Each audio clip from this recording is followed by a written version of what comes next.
Love letters are an interesting conversation. It's a conversation happening all over the country, and the quick version is a love letter is the letter that the buyer writes to the seller. They look into the seller's eyes and they say, this is our dream. This is the perfect place that we can fill in the blank, whatever that thing might be.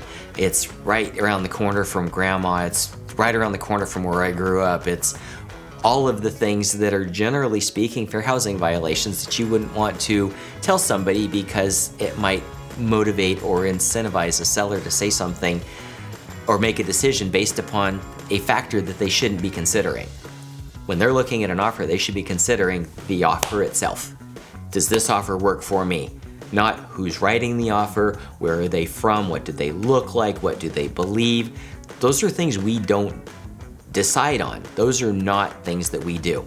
So love letters is simply that. It is a letter that in some states they have banned, in some states they've tried to ban, in some states they're still perfectly fine. The risk is that you're creating possible fair housing violations. But the benefit to them, if very carefully done, and everybody's got their own opinion on whether you should or shouldn't do them, and if anybody wants to share their opinions, please feel free to do so. But the quick version is, it's just simply that stating why you love the home and what you love about it, and hoping to help incentivize the seller to make a decision. And you've got to be really careful with them because, again, sellers need to make a decision of the offer based upon the offer and the merits of the offer, not the person's name, not the letter that they've written. That's the quick down and dirty of love letters. And again, there's a lot of varying opinions on them. I've had really good success with them.